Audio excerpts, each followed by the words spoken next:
So we are talking about ADHD and executive functioning skills, and it's our Families Together support group. So our goals for today are to review what we know about ADHD and executive functioning skills, and to think about how poor executive functioning skills contribute to students who struggle academically and behaviorally, and then to discuss what might help when working with children or students, our kids, or as at home or as students. When we look at what ADHD is, it's a biologically based disorder, chemical and or structural differences in the brain. So we know that it's a true difference in the brain and processes of the brain. And then more medically, a common neurodevelopmental, um, I can't see all of my slide right there, but persistent patterns of inattention, hyperactivity, and or impulsivity that interfere with daily functioning. So one point that I wanted to bring up right away was students with ADHD may have a 30% delay in age-appropriate developmental skills needed in the real world. And this means that a 16-year-old may display social skills and emotional regulation and problem solving more like an 11-year-old. And that's like an 89 to 98 or 90% occurrence. And then you can think then when you're in elementary school, you've got a fifth grader, and then what age are they functioning at?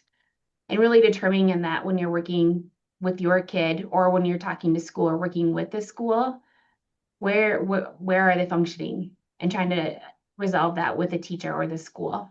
Yeah. And it doesn't have anything to do with how smart they are.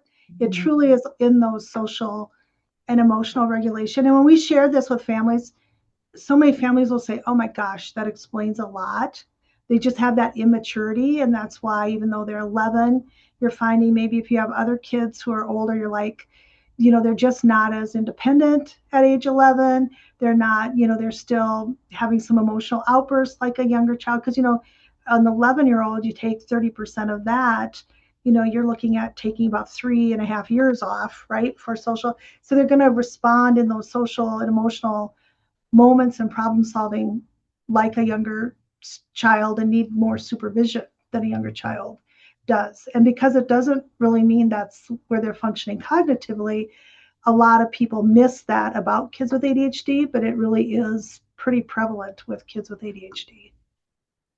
I think it's a good point to bring up too, that when maybe teachers or other people get frustrated with kids with ADHD, bring up this point too, like it is more difficult, that they may be more immature, and this is why. Mhm. And then I liked this graphic here as we start looking at it. So what it looks like on the surface, we have those impulsive behaviors, trouble concentrating, hyperactivity, or fidgeting, and we maybe just want to solve those um, problems of ADHD. But when you look underneath the surface, sometimes those kids with ADHD or kids that are kids or kids in school are easily bored. You have that emotional dysregulation, poor time management, developmental delays, co-occurring disorders. I think a lot like with autism, or even I worked with gifted kids in the school district. And a lot of the times ADHD is going along with those. And so trying to figure out, is there anything else going on besides just ADHD? Trouble remembering, relationship struggles with peers of their own age, shifts in mood, and then poor sleep is another one that you'll find. So those top ones are the troubles that you might see, but the invisible symptoms are ones that we might want to address and just ask our kids about what's going on, how are they feeling, and are those things that we can help them with. Do you have anything to add with that, Carla?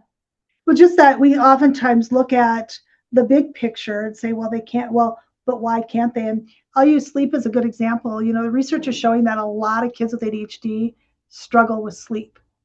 And when you can't sleep well, you can't concentrate well. It's going to affect, just today after lunch, I had a nice hot bowl of soup and I got sleepy, and oh my gosh, it was so hard for me to stick with what I was working on. I had to get up a lot because I just felt sluggish. And so sometimes we miss key strategies because we're not digging deeper to really focus on what is it that's causing the trouble with concentrating. And can we address some of those underlying things, under the water things, and get closer to a plan that really can start making an impact as opposed to focusing on the big picture things. And talking to your doctor, I think too, Yep. saying my kid is having trouble sleeping or they are having emotional dysregulation, just talking through all those concerns with your doctor can be helpful as well to see if there's any medical things that you can, interventions you can try.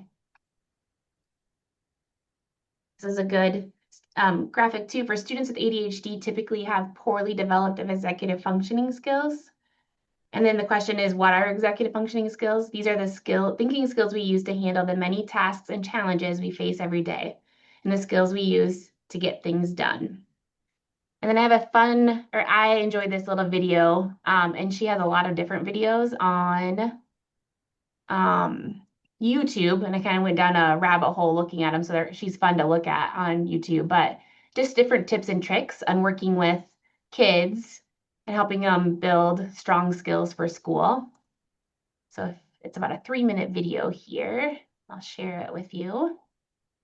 Hopefully it doesn't blow us away with sound. With me juggling a bunch of different tasks to demonstrate a situation that required way too much executive function. But I realized getting all the props for that and figuring out how to act it out and film it properly required way too much executive function. Did I use that term right? What is executive function? According to our How to ADHD dictionary, executive function, noun, is a set of cognitive processes that help us self-regulate so we can effectively plan, prioritize, and sustain effort toward our goals. Executive function is kind of like the CEO of the brain. It helps us go from wanting to do a thing to actually getting it done. And there's a lot that goes into that. The cognitive processes that make up executive function are things like response inhibition, which helps us not be impulsive. Working memory, which helps us hold information in our head temporarily or remember it while we work with it. Set shifting, which is what helps us shift between tasks that have different cognitive demands, and the ability to delay immediate gratification so we can achieve long-term rewards. In ADHD, the research term for this is delay aversion. These functions help us with what people often call being an adult, which makes sense because executive function is located in the last part of the brain to develop and doesn't fully develop until around the age of 25. In ADHD brains, it takes even longer. According to ADHD researcher Dr. Russell Barkley, executive function in ADHD is up to 30% delayed, which is why those with ADHD can seem immature. And even once it does fully develop, it's still impaired. So some of the things parents do to support their kids' executive function, make sticker charts, lists, put away distractions, create routines they might have to do more of or for longer for their ADHD kids. And as adults, we often need to do this for ourselves. This is so critical for those of us with executive function challenges that Dr. Barkley compares it to building a ramp for someone in a wheelchair. It's a necessary accommodation if we want to get to where we're trying to go. Not everyone with ADHD has impairments with all of the cognitive processes involved in executive function. For example, one brain's working memory might be just fine, but everyone with ADHD does have impairment in executive function overall. Often it's not that we don't know what to do, it's that we don't have the executive function to effectively do it. So if you or someone you love is having a hard time getting things done, you might ask, is this actually about effort or is this an executive function issue? When trying to create an ADHD-friendly environment, you might consider what would make things easier on executive function. If there are behaviors you want to discourage, you might ask, what would require more executive function? How can I make doing this thing harder? And if you're having a bad brain day because you didn't sleep well last night, you could say, my executive function isn't doing great right now. Maybe I need to skip the complicated intro. Because, as my good friend Eric Tivers puts it, we can do hard things, but we don't need to do them in the hardest way possible.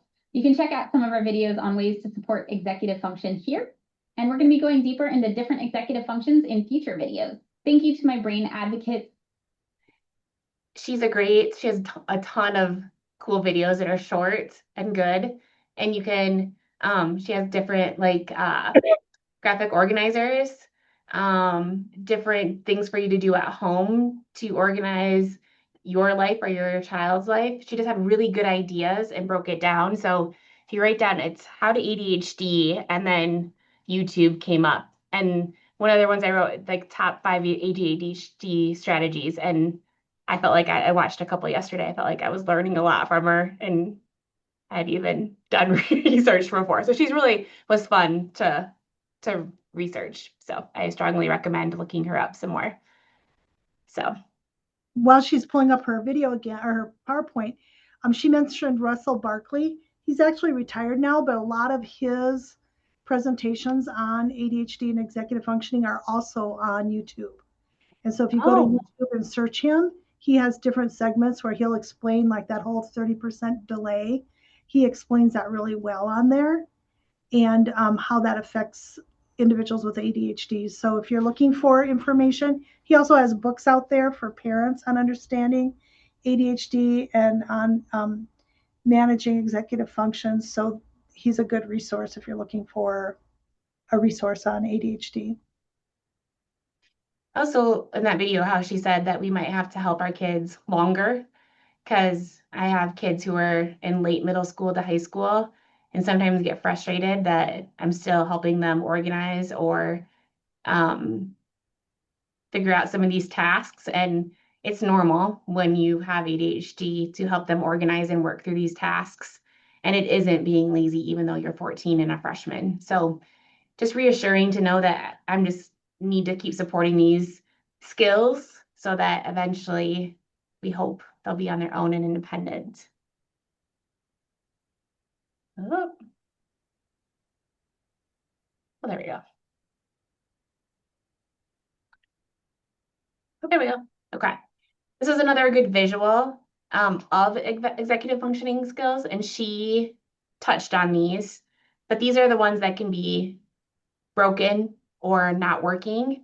And then if we can identify the skills that aren't working for our kids, then how can we work on them and strengthen them?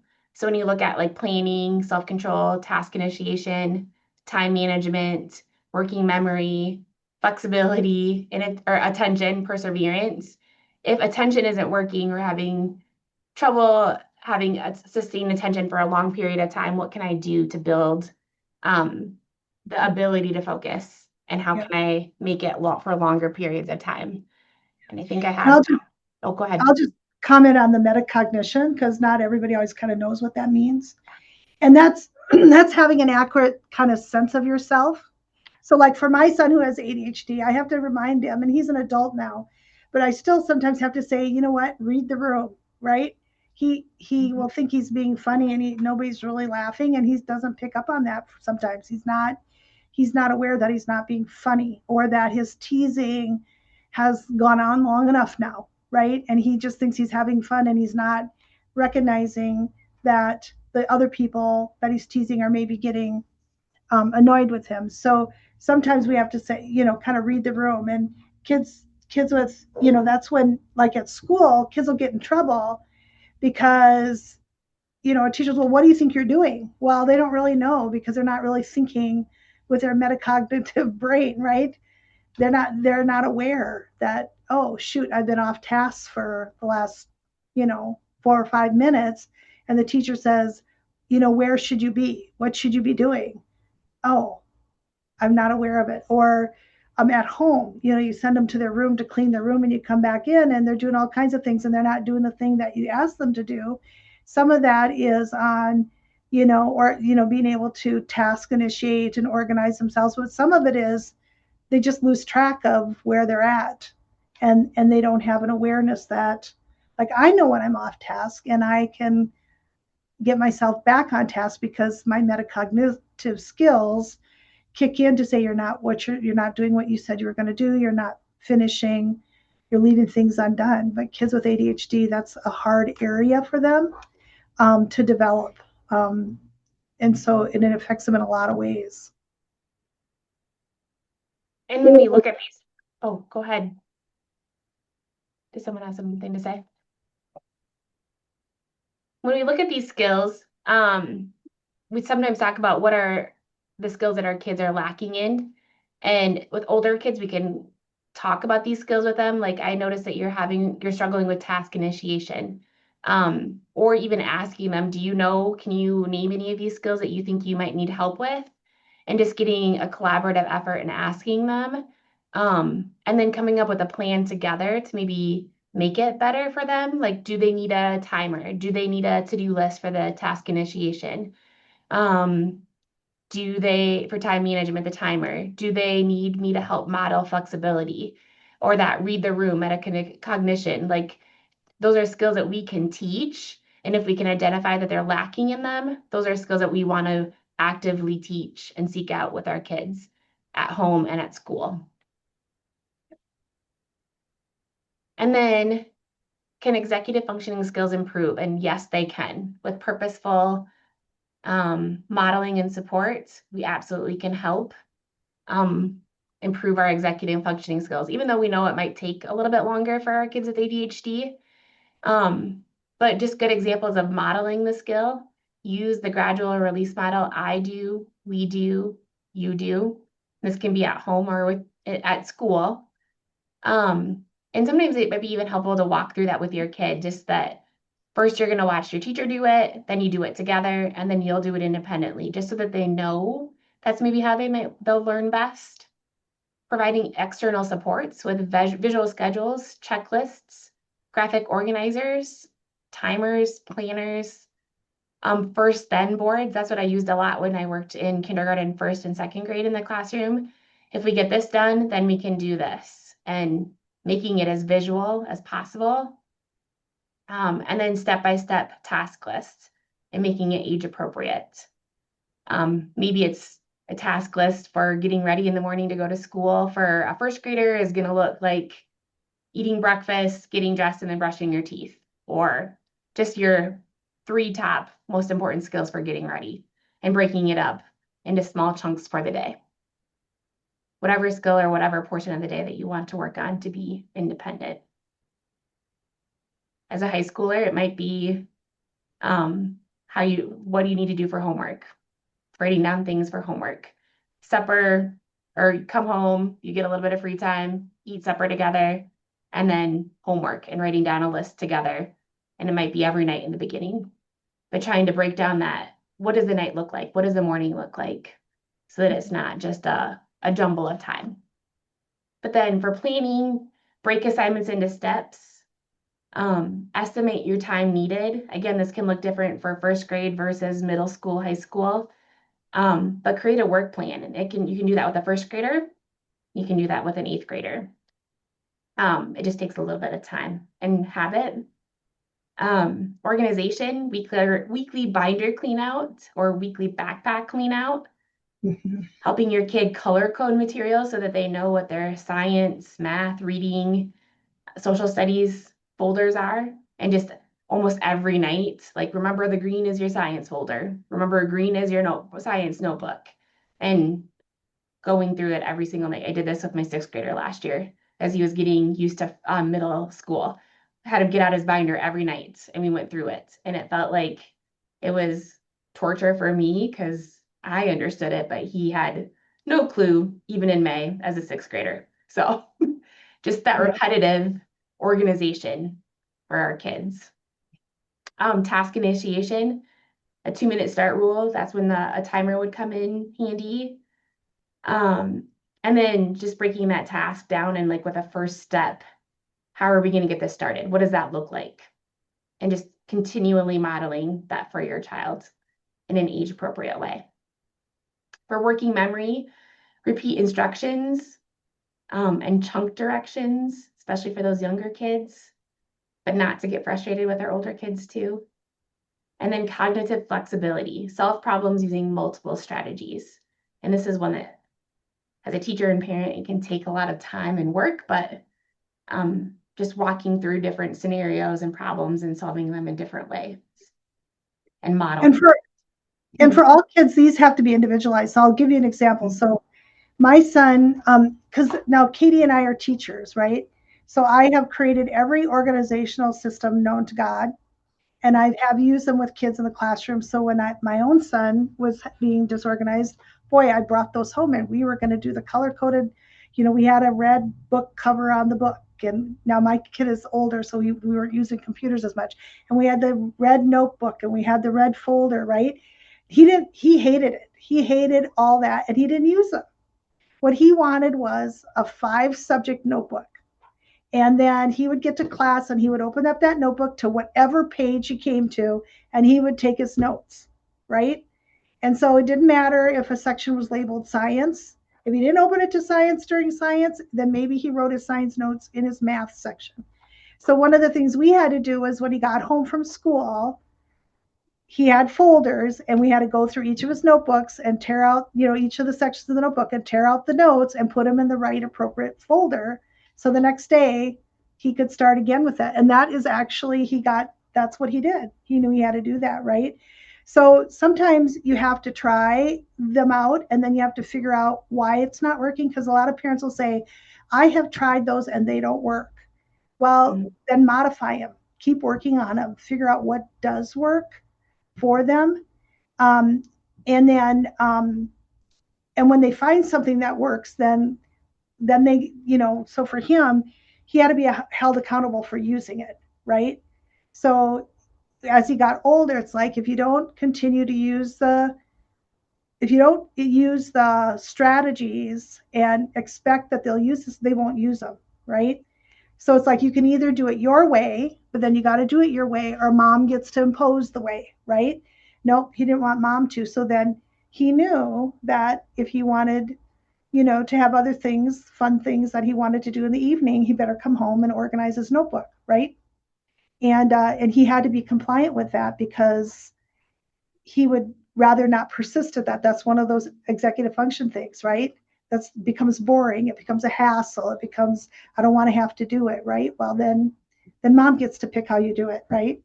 Kind of a thing. So these all kind of start as a good basis to start with kids, but you might have to individualize it based upon their, where they're at, and their buy-in. So if you don't want me writing a list for you, then what are you going to do? I'm going to write the list myself. Okay, great. Then, after supper, I need to see your list, right? And if you don't write the list, then you and I are going to sit down and write a list together. Oh my God, I don't want to sit here with you and write a list. Okay, then while I'm putting all the dishes away, write the list, right? Well, he became a pretty good list writer. And pretty soon he'd come and say, hey, mom, I have my list of things I got to get done tonight. And I didn't have to ask him for it. But we had to practice that over and over and over again for him to buy into it so that he would use it functionally. And that's what we want. We want them to own it, own a strategy, and use it functionally. And so that takes a little give and take and working with them to find the one that they'll actually use that has meaning to them in using it. So. And it's okay to ask them and collaborate. Like, this is how I would do it. Does this work for you? Or if they have better ideas or want to try it, like Carla son did, it's absolutely okay. And almost better if they can take ownership or come up with the idea. Right. All right, let's see. There we go. And we might have talked about some of this a little bit already, but prevention is the best behavior strategy. So at home and in the classroom is to provide a supportive, structured classroom. And this is the one right here in the middle. Be aware of which teaching strategies, approaches, or ways of working with students either increases or decreases the likelihood of misbehavior or inattentiveness. And just being aware of that as a parent and then being able to communicate that with your school can be so helpful.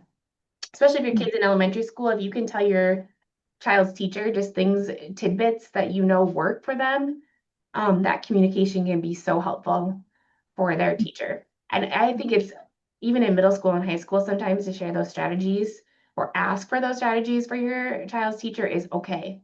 That communication is a good communication to have. And we find that, as we visit with parents and in our own experience, that kids really do better. Kids with ADHD really do better with structure. And I know, like my mom used to say to me, you are mean. We had kind of the same structure. And I knew that if we didn't, I wasn't like rigid about it, but it was a pretty consistent routine, right? And if we didn't do that, come Thursday, Friday night, life was hell, it was hard. But if we just kind of stuck to it as best we could, then that routine helped us get through that. I don't want to do it. I don't want to, participate, kind of the behaviors that kind of would come up.